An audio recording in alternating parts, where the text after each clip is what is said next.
예, 오늘은 사무엘하 15장 1절에서 18절까지 내용입니다. 드디어 이제 압살롬이 반역을 참 저지르는 그런 내용이 이제 나오죠. 다윗은 우리가 잘 아는 대로 예수님을 예표하는 인물로 그렇게 묘사가 되죠. 참 모든 다윗의 시편이나 이런 내용들이 다 예수 그리스도를 참 예표하는 그런 표현으로 많이 나와 있기 때문에 다윗은 참 예수님의 예표적인 인물이다라는 것은 우리가 너무 잘 알고 있습니다. 그렇지만은 우리가 이제 쭉 지금 살펴본 것처럼 참 다윗은 인간적으로 흠이 많고 참 약점이 참 많았죠. 참 약점이 있고 흠이 많은 사람이었는데 그러나 어떻게 보면 또 하나님을 믿는 그 믿음은 참 굳건하였기 때문에 하나님께서 다윗의 그 허물을 늘 덮어주셨고 그 다음에 은혜로 회복시켜 주셨다라는 것을 우리는 또 잘 알고 있죠.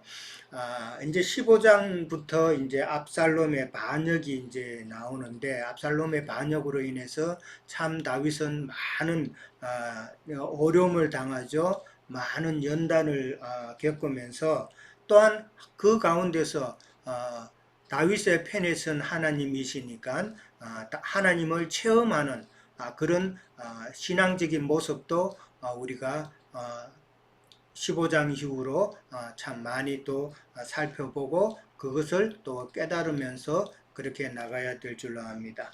자, 1절부터 이제 6절까지는 다윗이 이제 반역을 준비하는 모습이죠. 준비하면서 제일 먼저 하는 것이 바로 백성들의 마음을 빼앗는 그런 일을 하죠. 뭐 요즘도 마찬가지로 어떤 쿠데타를 일으키고 뭐 그렇게 하려면은 백성이 따라줘야 그거는 성공한 쿠데타가 되는 것이잖아요. 마찬가지로 지금 압살롬도 그것을 알기에 먼저 백성들의 마음을 참 사로잡는 그런 밑작업을 하고 했다라는 것을 이제 우리가 생각해 볼 수가 있죠. 1절에 보면은 압살롬이 자기를 위하여 병거와 말들을 준비하고 호위병 50명을 그 앞에 세우니라 라고 이제 그렇게 나옵니다. 참 압살롬은 반역할 것이 아니라 사실은 자기의 그 잘못을 좀 뉘우치면서 자숙하면서 그렇게 살아야 되는데 그렇게 하지 않고 이렇게 반역을 준비했다라는 것은 참 뭔가 오만불순한 참 지난번에도 나누었지만은 호로자식 같은 그런 행태를 보였다라는 것이죠. 예. 그 다음에 이제 2절에 가면은 압살롬이 일찍이 일어나 성문 길 곁에 서서 어떤 사람이든지 송사가 있어서 왕에게 재판을 청하러 올 때에 그 사람을 불러서 이렇게 이제 작업을 하죠. 성문 길 곁이라는 것은 우리가 아는 대로 이스라엘에는 마을마다 성문이 있고 그 다음에 성문 옆에는 장로가 앉아서 그 장로가 그 마을에 그 문제가 있으면 그것을 재판해주고 하는 그런 것을 우리가 알고 있죠. 롯이 소돔 성문에 앉았다라는 말을 우리는 알잖아요. 그러니까 롯이 소돔 성문에 앉아서 소돔성에서 일어나는 모든 송사나 이런 재판들을 관할했다라는 그런 의미죠. 여기서 이제 성문이라는 이 성문은 일반 성문이 아니라 왕의 문입니다. 왕의 문이 있기 때문에 일반적인 것은 일반 동네의 장로들이 처리를 하지만은 그러나 왕의 문에 있는 이 재판 장소는 좀 왕께 직접 성사하는 왕께 직접 참 판단해 달라고 부탁하는 그런 곳이기 때문에 참 좀 더 차원이 높은 것이죠. 뭐 오늘날로 말하자면 지방법원 이런 데가 아니라 뭐 대법원 정도 그런 것이라고 생각하면 될 것 같습니다. 그러니까 왕이 직접 재판을 이제 관할하고 하는 그런 것이기 때문에 이제 왕이 시키는 그 재판관이 알아서 그렇게 판결을 하고 하는 그런 곳이죠. 근데 이제 압살롬이 이렇게 송사로 오는 사람들한테 자기가 나서서 이렇게 자기한테로 사람들을 돌리는 것은 질서를 무시하는 것이죠. 질서를 무시하는 것이고 또 어느 지파 사람이냐 이렇게 물으면서 참 백성들에게 위선적인 친절을 지금 베푸는 것이죠. 그냥 뭐 탈을 쓰고 가면을 쓰고 속마음을 다 숨기면서 참 백성들에게 친절한 척 그렇게 위선을 베푸는 그러면서 이제 백성들의 마음을 사는 그런 내용이 나옵니다. 3절에 가면은 이제 압살롬이 그러죠.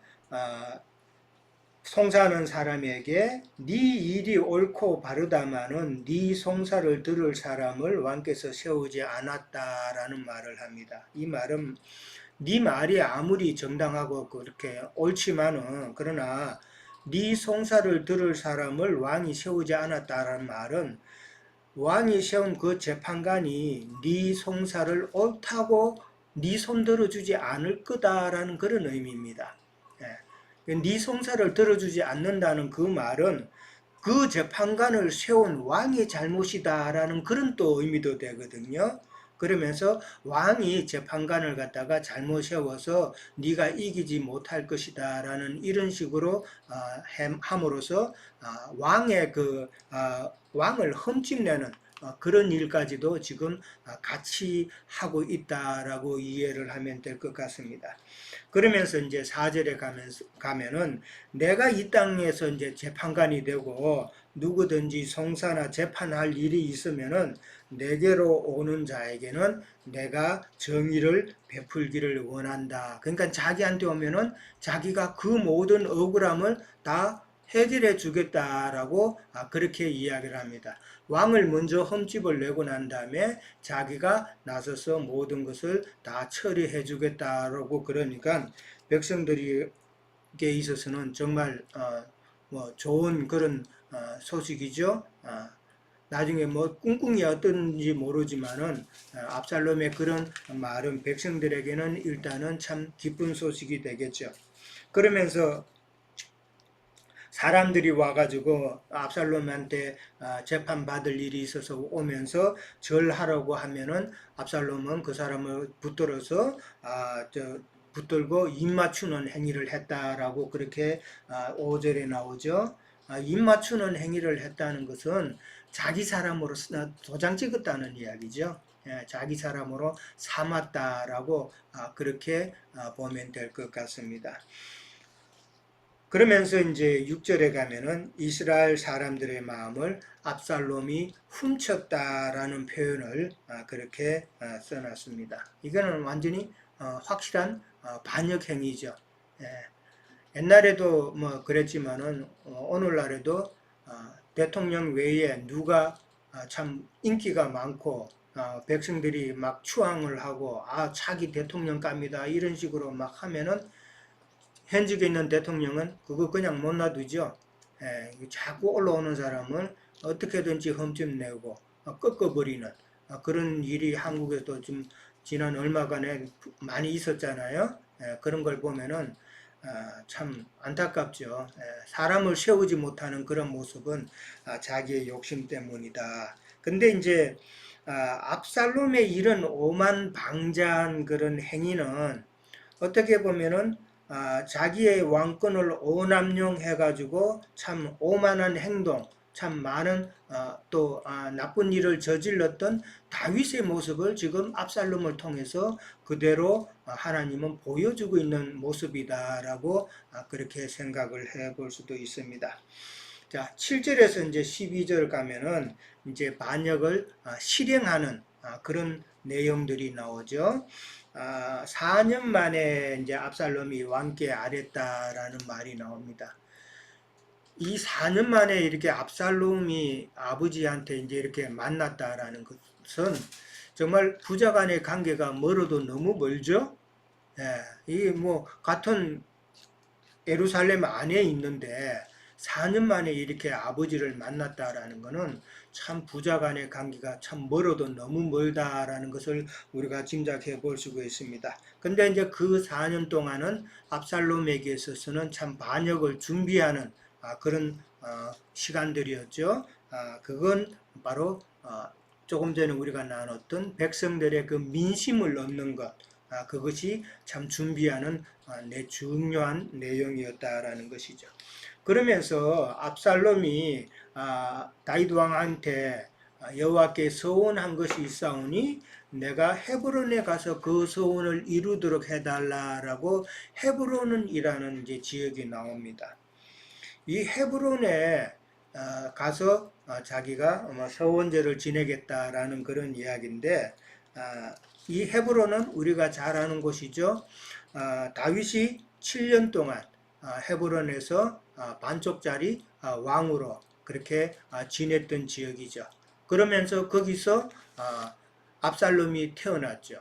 압살롬이 태어났고 그 다음에 이제 압살롬뿐만 아니라 압살롬의 그 6 형제들이 헤브론에서 다 그렇게 태어났습니다. 그게 사무엘하 3장 2절에서 3절까지 보면은 6 형제들이 다 거기서 태어난 걸로 그렇게 나옵니다.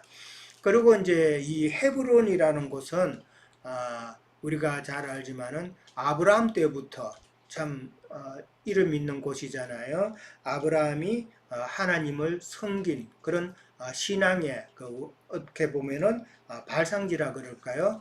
그런 중요한 곳이고, 그 다음에 아브라함의 식구들이 묻혀 있는 막벨라 굴이 있는 곳이고, 그렇기 때문에 거기는 헤브론은 이스라엘의 어떤 종교적인 그런 성지와도 같은 그런 곳이었다라는 것이죠. 그렇기 때문에 압살롬이 종교적인 성지 헤브론에 가서 제사를 지내겠다라는 것도 바로 그런 의미에서 또 압살롬이 생각을 해서 그렇게 한 것이다라는 것이죠.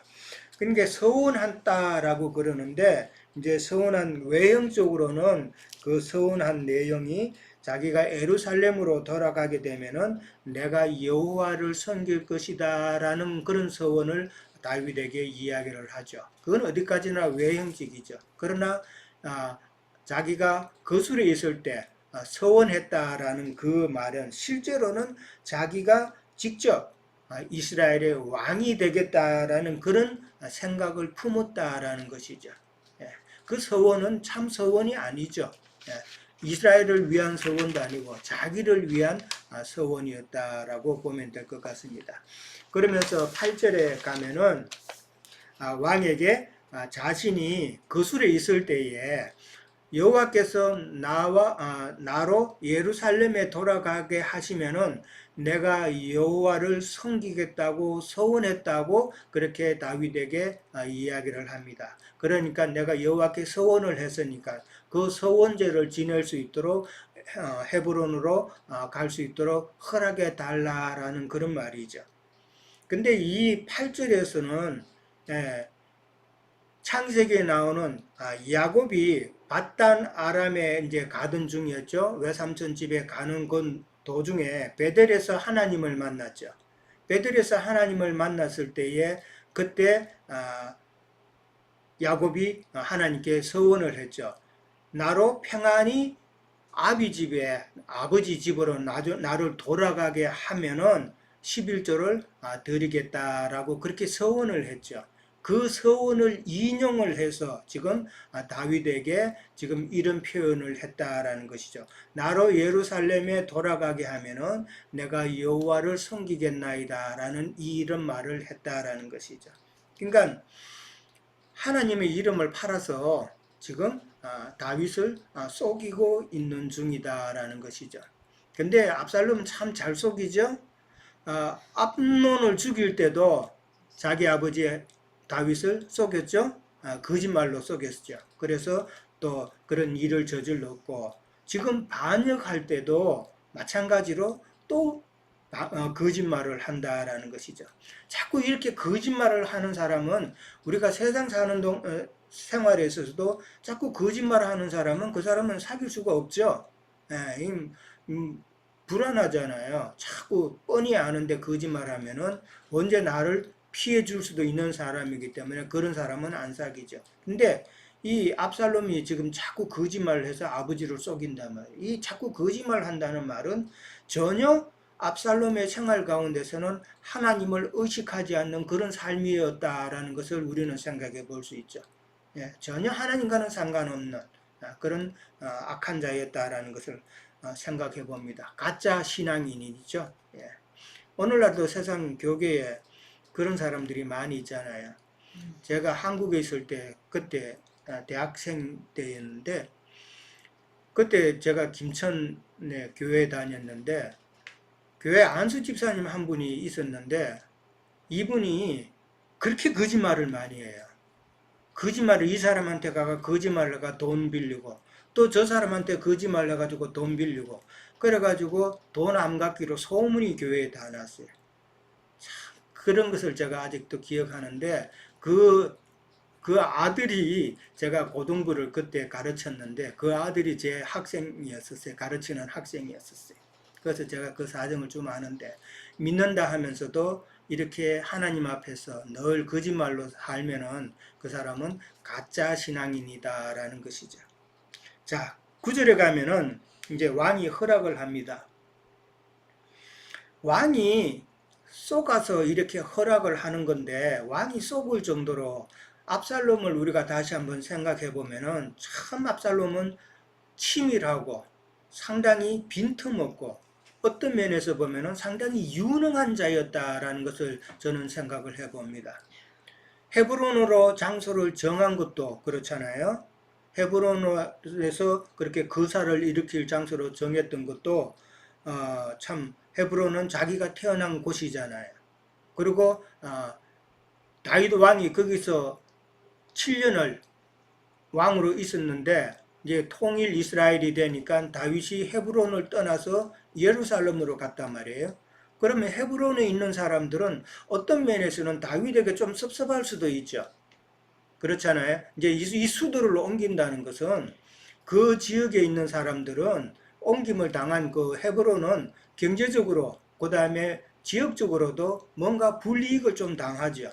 오늘날도 그렇잖아요. 만약에 서울이 지금 뭐 어디 저 충청도 어디로 다 옮긴다 그러면은 서울의 집값이 뚝 떨어질 거 아니에요. 그렇게 되면은 그 사람들은 손해를 보죠. 그런 식이었다라는 것을 우리가 생각해 보면은 헤브론 사람들이 다윗에 대해서 그런 면에서는 좀 섭섭한 감정이 있었지 않았을까. 그런 것도 압살롬이 다 생각을 해서 헤브론으로 정했다라는 것. 그 다음에 야곱의 그 서원을 인용해서 그렇게 또 아버지에게 허락을 받아내는 것. 그 다음에 백성의 마음을 먼저 사전에 다 4년 동안이란 긴 시간 동안에 백성들의 마음을 얻는 이런 치밀한 것을 보면은 상당히 압살롬은 참 유능한 자였다라고 볼 수가 있습니다. 그러면서 이제 왕이 허락을 했는데 지난번에도 나누었지만 우리가 다윗 왕의 그 연약함, 그 다음에 허물 이런 것을 이야기했는데 여기서도 또 한 번 드러나죠.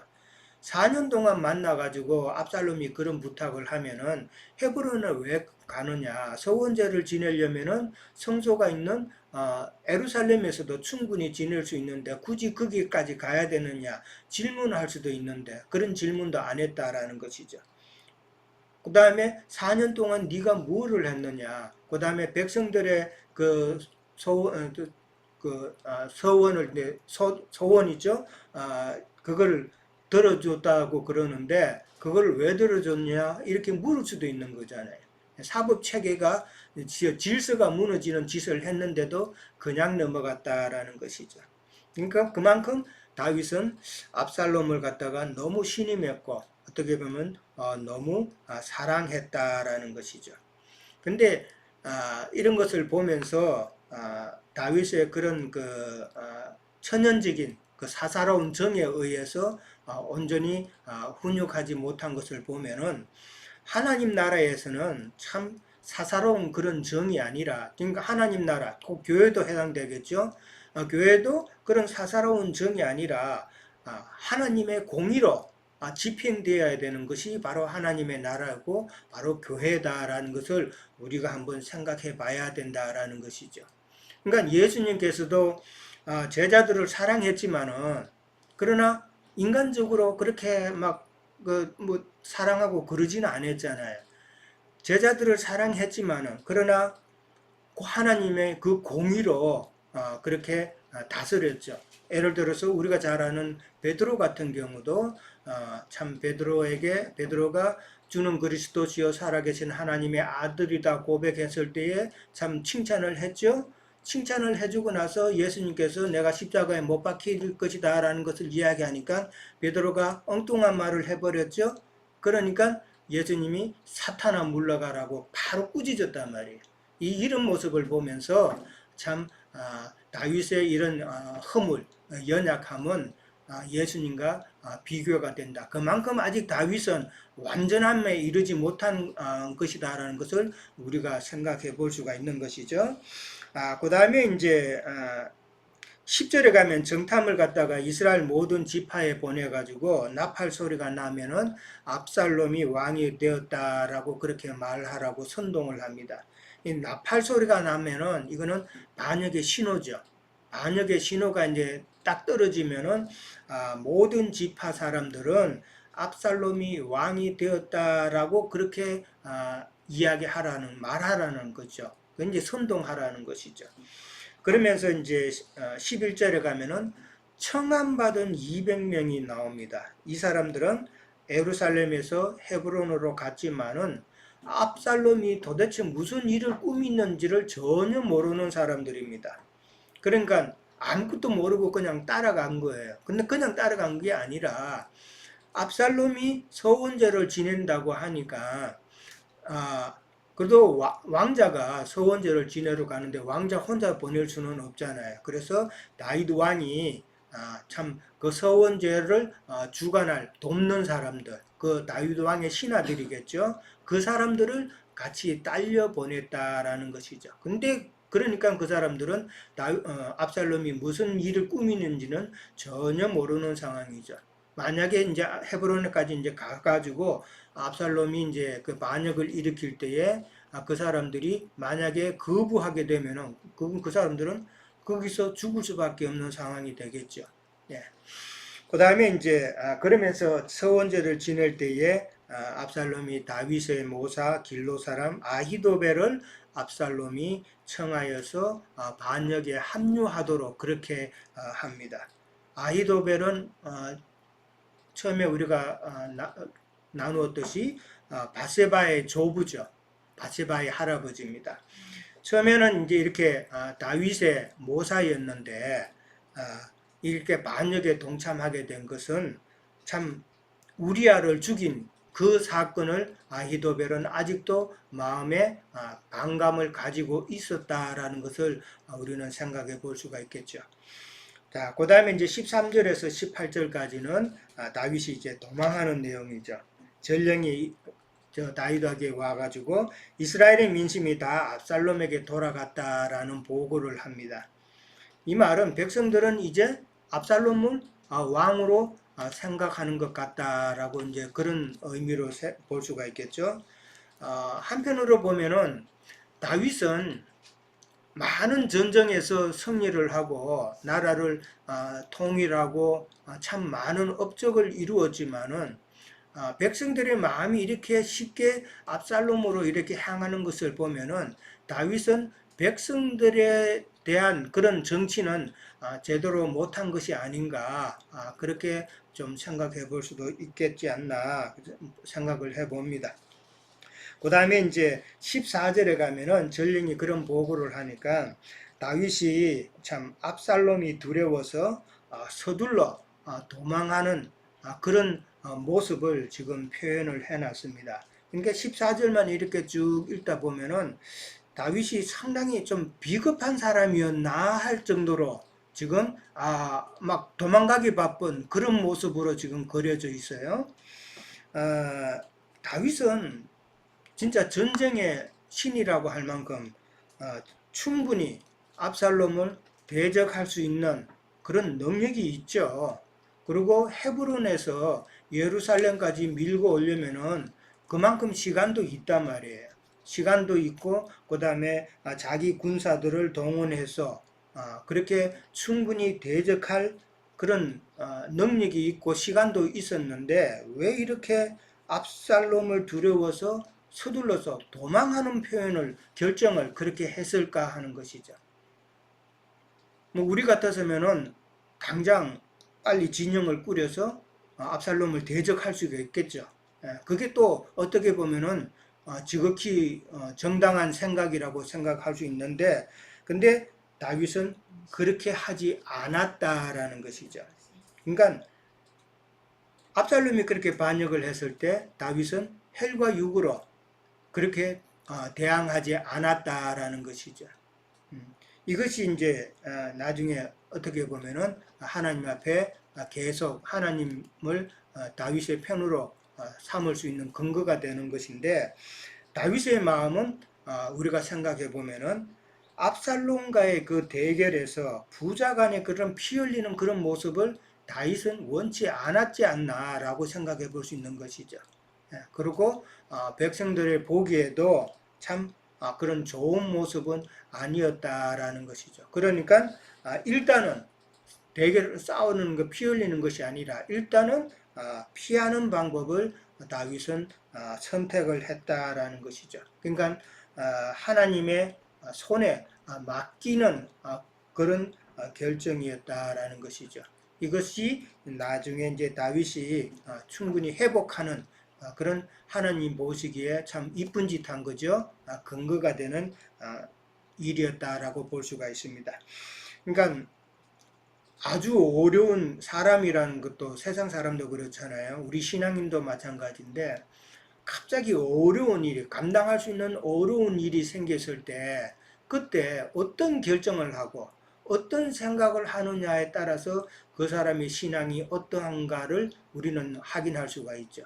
만약에 어려운 일이 왔을 때 그걸 갖다 너무 걱정만 하고 하나님은 잊어버리고 그냥 이걸 어떻게 헤쳐나갈 것인가 머리만 짜내는 내 시간을 다 보낸다면은 그 사람은 하나님에 대한 신앙이 그렇게 훌륭하다고는 볼 수가 없겠죠.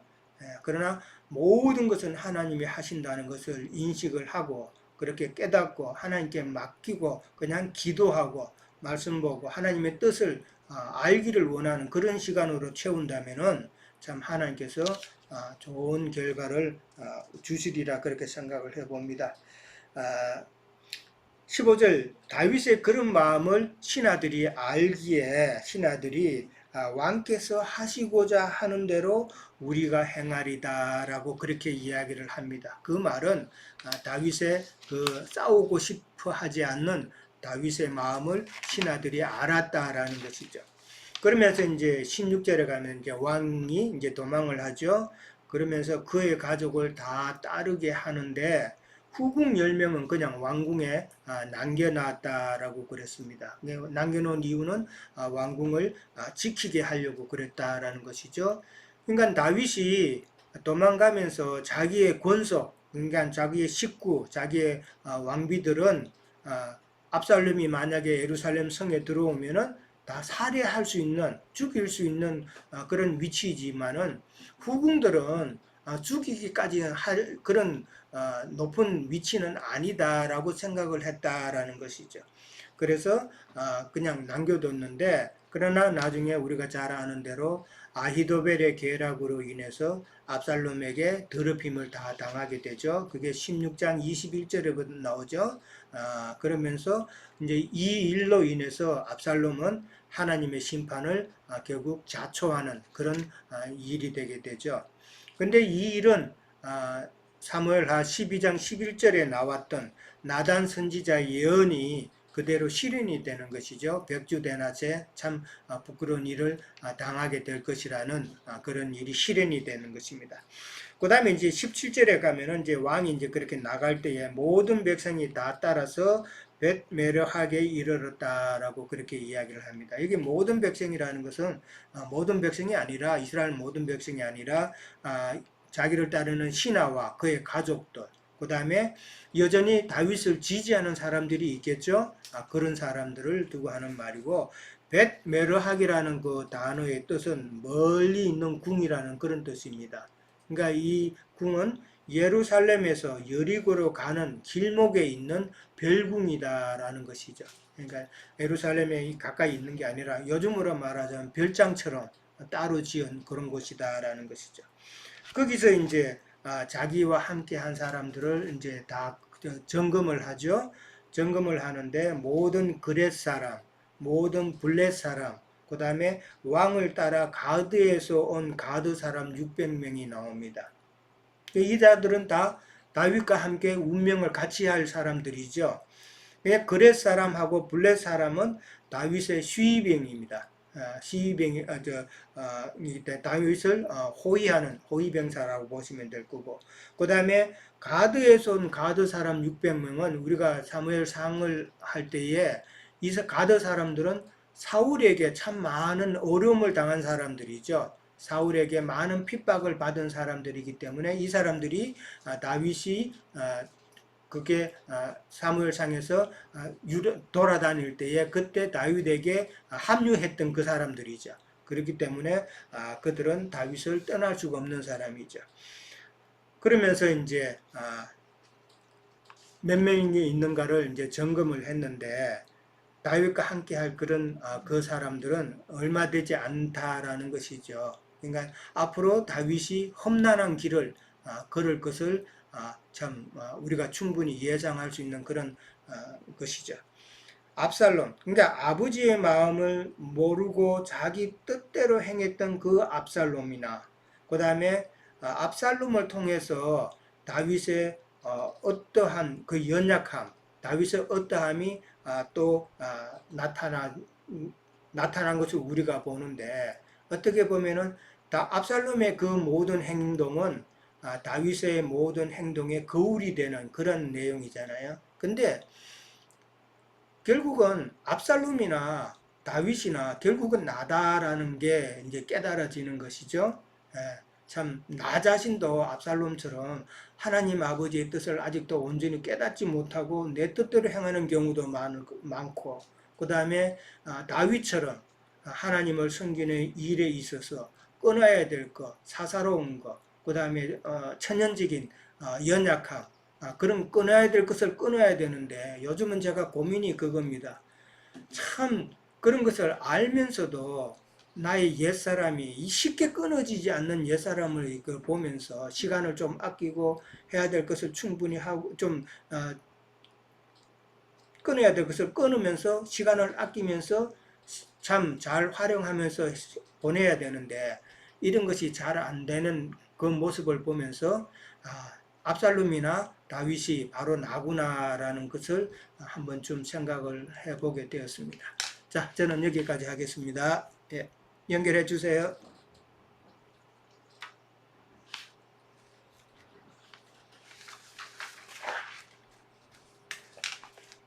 예, 순서가 늘 같아가지고 교수님 증거를 잘 들으면서 공감하는 그 다이당의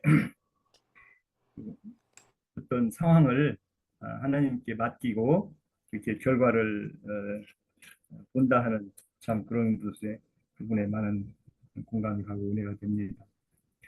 그렇죠. 우리 혈과 육에 있는 사람들은 자기 뜻을 막 관찰하려고 하다 보면 뭐 압살롬과 같은 그런 으뜸되기를 좋아하죠. 나의 겉사람은 늘 어디 가서도 자기가 이렇게 나타나기를 원하고 자기 에, 자랑 입에 그냥 뭐 드러날 수 없는 게 우리 겉사람인 것 같아요.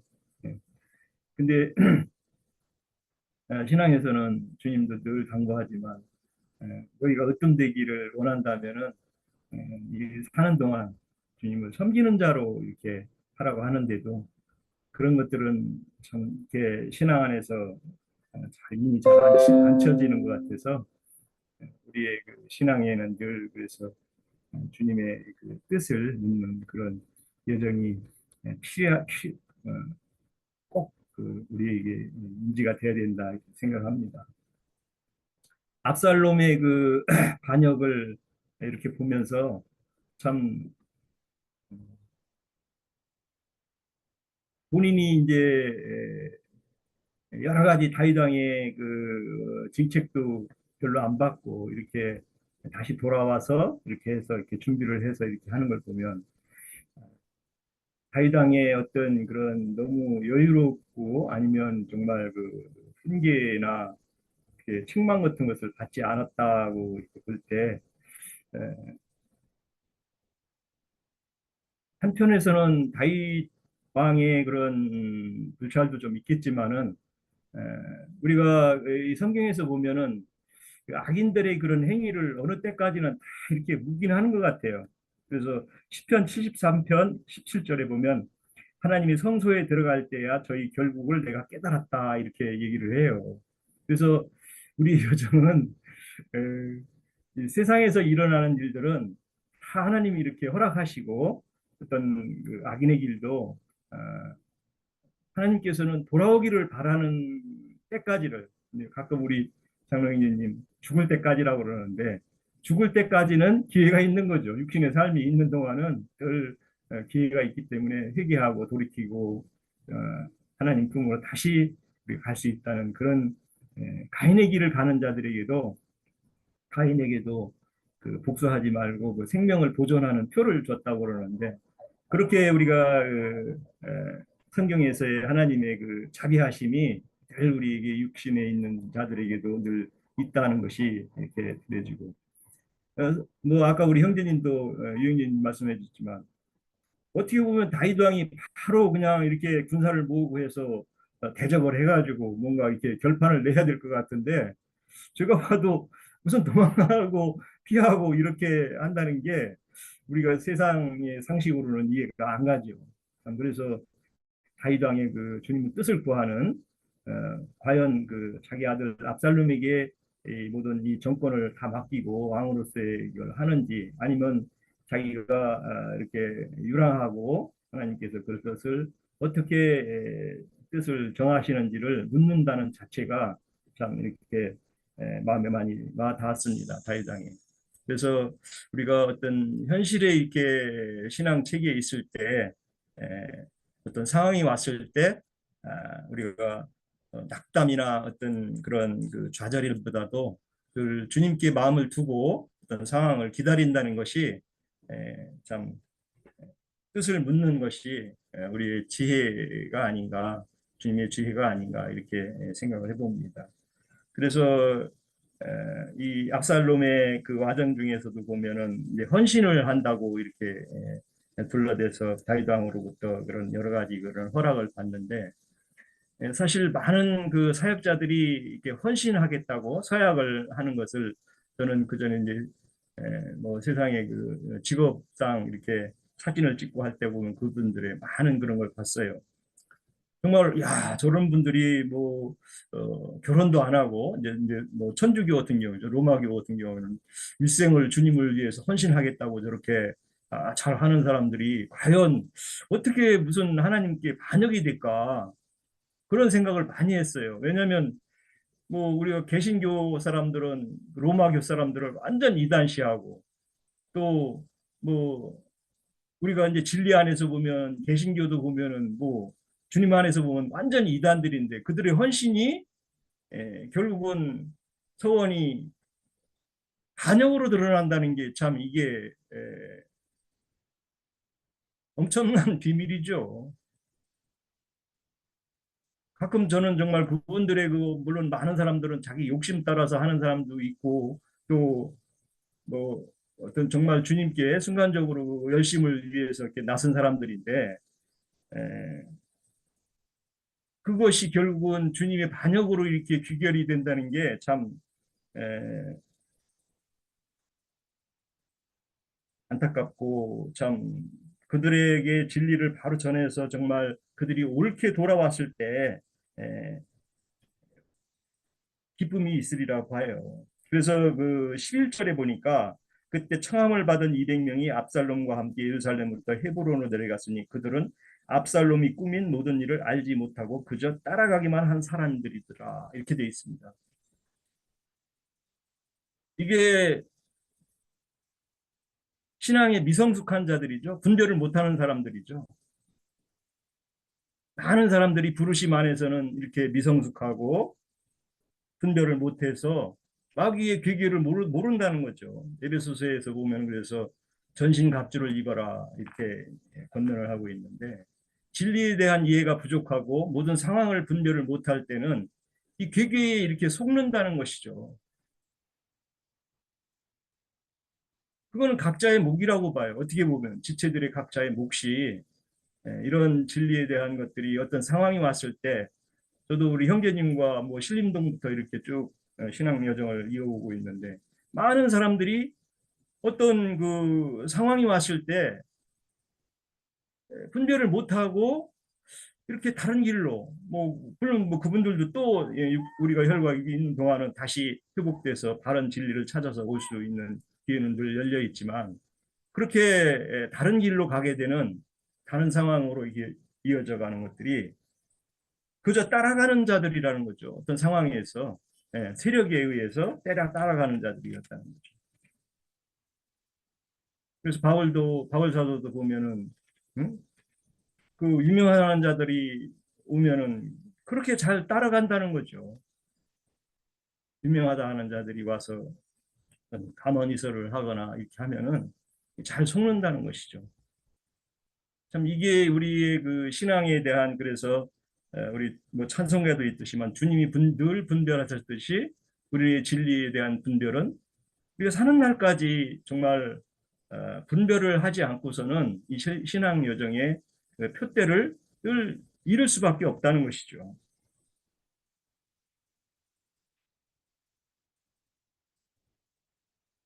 그래서 성경에서는 참 이 반역이 많이 나오죠. 다윗 왕가는 뭐 그 뒤로도 뭐 쭉 이스라엘이 반역을 하고 열 지파들이 북이스라엘은 늘 반역으로 점철되는 그 왕국을 이루어가고 남왕국도 결국은 뭐 패망하는 그런 걸로 가는데 이 왕들이 들었을 때마다 정말 뭐 몇 왕이 안 되죠. 결국은 이렇게 주님 앞에 잘했다고 하는 그런 왕들은 뭐 요시아 왕이라든가 몇몇 그런 왕들 말고는 다 하나같이 우상 숭배와 다른 길을 이렇게 가게 되는 왕들의 그런 역대기를 우리가 이해할 수 있는 거죠.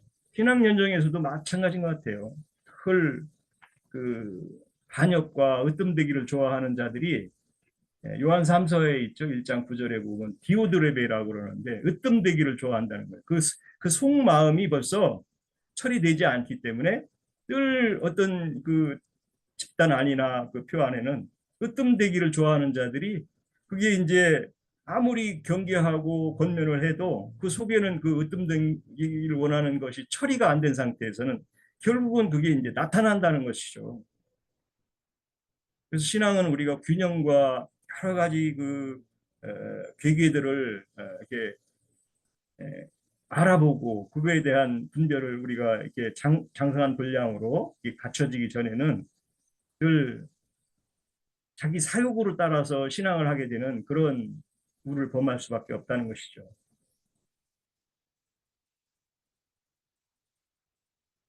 그래서 뭐 제가 이거 한번 좀 읽어보고 싶은 거는 그 누가복음이죠. 누가복음에 보면은 누가복음 14절하고 한번 읽어보겠습니다. 27절인가? 그런데 그 백성이 그를 미워하여 사자를 뒤로 보내어 이르되 이 사람이 우리 왕됨을 원치 아니하나이다. 주님은 이제 십자가에서 죽으시고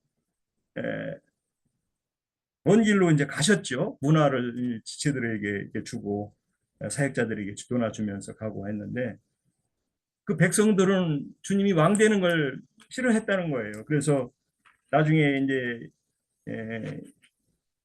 27절에 보면 그리고 내가 왕됨을 원하지 않던 저 원수들을 끌어다가 내 앞에서 죽이라 했나. 결말이 이렇게 되는 거죠. 지금 기독교라는 우리 종교, 예수님의 진리를 전해야 되는 사람들의 이 형 상태죠. 예수님을 왕 되는 걸 그 속에서는 원하지 않는 거예요. 그러다 보니까 많은 이단들도 자기가 자칭 그리스도라고 얘기하고 있고, 또 뭐 말로는 예수님이 주님이라고 그렇게 얘기하지만 예배당에서 담임 목사님 무슨 큰 으뜸되기를 원하는 자들로 이렇게 사역을 한다는 것이, 그들의 불행은 불행으로 심판으로 귀결될 수밖에 없다는 것이죠.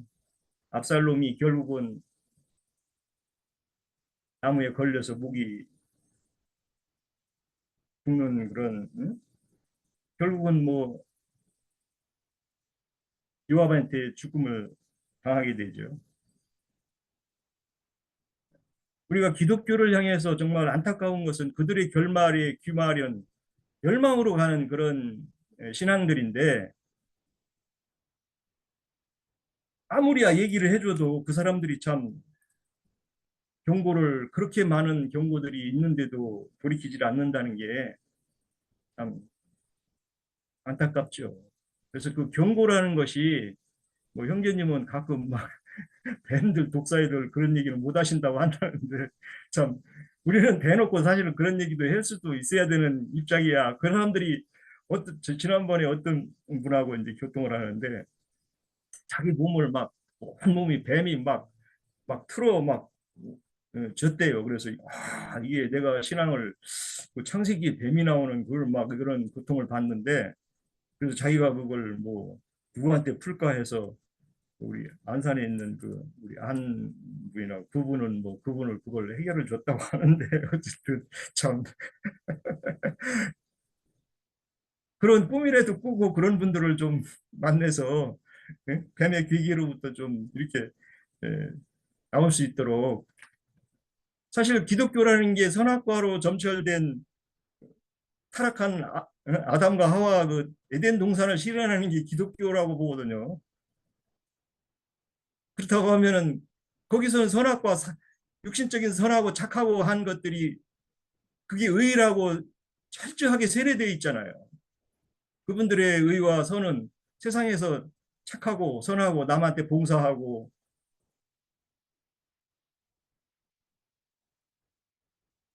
이웃에게 착한 일 하는 게, 그것이 천국에 가면은 상급 쌓는 거로 아주 인이 쳐져가지고 진리의 도를 오히려 이렇게 변개시키는 그런 형국이 이루어졌는데, 참 그분들을 설득하기는 쉽지 않은 것 같아요. 어쨌든 타락한 이렇게 압살롬의 반역을 보면서 성경에서는 늘 반역사를 이끌어가는 이 신앙의 이 진리의 길들이 결국은 우리의 죽을 때 그때 이제 드러난다는 것인데, 참 살아있는 동안에 나팔을 잘 불어서 많은 사람들이 옳은 길로 돌아오기를 우리 교회는 기도하고 그 임무를 감당해야 될 줄 믿습니다. 마치겠습니다. 예. 자, 또 연결해 주시죠. 짧게 몇 가지만 좀 준비드릴게요. 전 오늘 그 압살롬이라는 인물을 뭘로 봐야 될까 하면, 저는 적그리스도의 어떤 대표적인 어떤 모양의 인물이다 이런 생각이 좀 들었어요. 그리고 이제 이 압살롬이 2년 동안 가택연금을 받았다가 뭐 요압을 또 자기 꾀를 내어서 요압을 불러서 이제 왕 앞에 나아갈 수 있게끔 하는 어떤 그런 과정을 거친 다음에 이제 하는 일이 2년 동안 그 사람들의 마음을 훔치는 일을 이렇게 했어요. 그리고 이제 그게 적당한 자기 세력이 이제 형성되었을 때 이제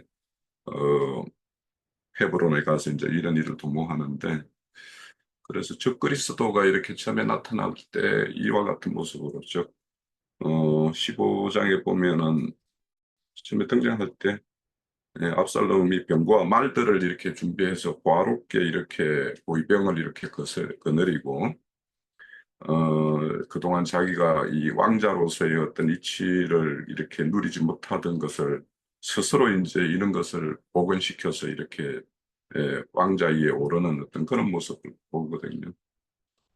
그래서 이런 어떤 것들은 그 신명기 17장 보면 참 왕인 경우에는 세상의 어떤 그 물리적인 어떤 힘을 의뢰하지 말고 하나님을 의뢰하는 그런 왕이 되라고 이렇게 권면을 하는데 스스로 이렇게 말과 병거의 어떤 힘을 이렇게 앞세우고 그것의 말과 병거의 어떤 대표적인 게 이제 여기 보면 마음이 훔침을 당한 한 200인 이런 사람들이 그의 어떤 그 세력이 되었겠죠.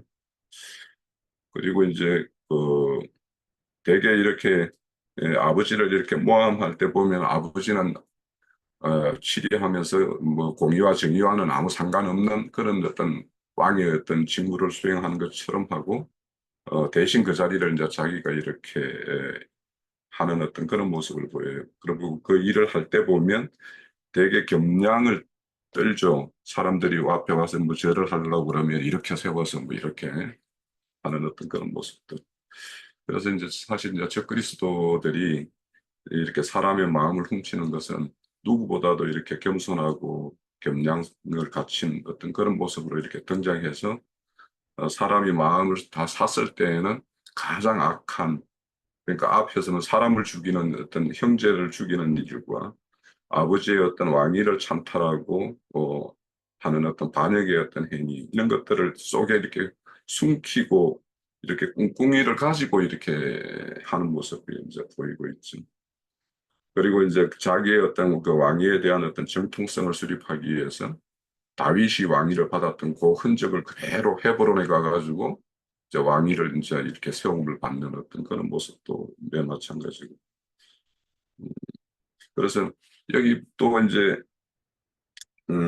다윗의 어떤 모사였다가 이제 그 압살롬의 모사로 이렇게 전향한 아히도벨이 등장하는데 이것이 이제 아히도벨 같은 경우에는 예수에게는 가룟 유다가 있었다라면 다윗에게는 아히도벨과 같은 이런 배반자가 있었다라는 것도 우리가 좀 이렇게 새겨볼 수가 있고 결국에는 압살롬의 어떤 그런 야심과 잘못된 아히도벨의 어떤 지혜가 만나고 이것이 사람을 속여서 세력을 얻게 되면 결국에는 도모하는 일은 아버지의 왕위를 찬탈하는 일, 이런 일을 하는 건데 근데 이제 여기 또 하나는 다윗과 동행하는 사람에 보면 유대인들 이렇게 뭐 이런 모습들을 이제 소개를 하고 있지는 않아요. 오히려 이제 그렛 사람과 블렛 사람과 가드 사람 이런 사람들이 이제 다윗과 동행하는 걸 보면 그 이스라엘이라는 어떤 하나님을 섬긴다라는 사람들의 어떤 그 사람들의 어떤 실상이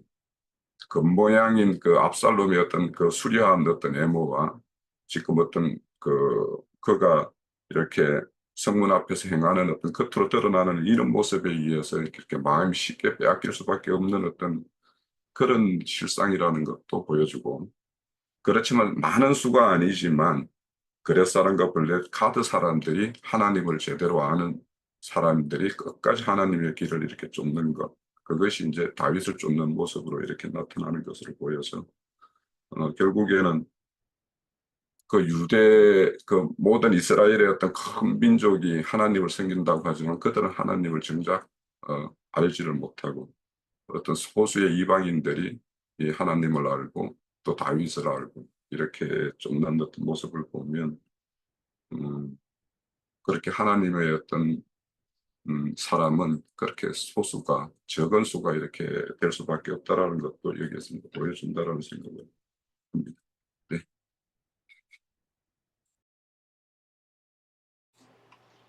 예. 자, 그러면은 다른 분들도 없으시고요. 왜 장로 형제님 혹시 또 보충하실 말씀 있으신지? 내가 꼭 보충이라기보다는 나는 뭐 압살롬에 대한 생각은 우리 형제들의 생각과 같으니 말할 것도 없고 아히도벨이 그 다윗 왕의 친구였잖아요. 그리고 다윗 왕의 모사였었어요. 다윗이 가까이 하던 친구인 모사이니까 뭐 굉장히 가까운 그런 사이였겠죠. 그런데 그 아히도벨의 의가 다윗을 결국은 배반을 하는 그런 역할을 하게 됐고 압살롬 편에 서게 됐는데 압살롬에게 크게 쓰임을 받지 못하는 사람이 되어져 가지고 결국 이제 자살을 하는 그런 이제 결말을 맞았는데 하나님은 다윗의 그 잘못을 다윗이 회개했을 때 용서했지만 아히도벨의 아들이 엘리암이고 엘리암의 딸이 바세바잖아요. 그러니까 아히도벨의 손녀 딸이 바세바죠. 손녀딸의 손녀 사위가 햇사람 우리아인데 그 가정을 파괴한 다윗을 아히도벨은 용납이 안 되는 거예요. 하나님은 다윗을 용납해 주셨지만 아히도벨은 다윗을 도무지 받아들여진다는 거, 다윗을 용납한다는 게 아마 그게 쉽지 않았던 모양이죠. 그걸 보면은 하나님이 옳다 하시는 것을 사람의 옳다함을 가지고 거역하고 거부할 때 나타나는 결과는 이런 거 아닌가, 이런 그림을 통해서 우리들도 혹시 인생사에서 자기 개인의 삶에서 또는 교회 생활에서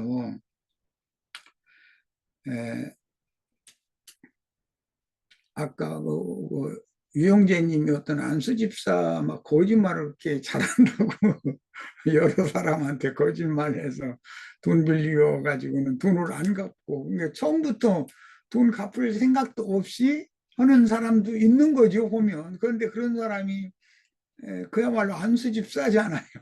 세상 교계에서 보자면 우리들이 볼 때는 그게 용납이 돼요? 그런 사람의 그런 행동이? 그것도 그 사람이 안수집사라는데 말이요. 그러면 용납이 안 되죠.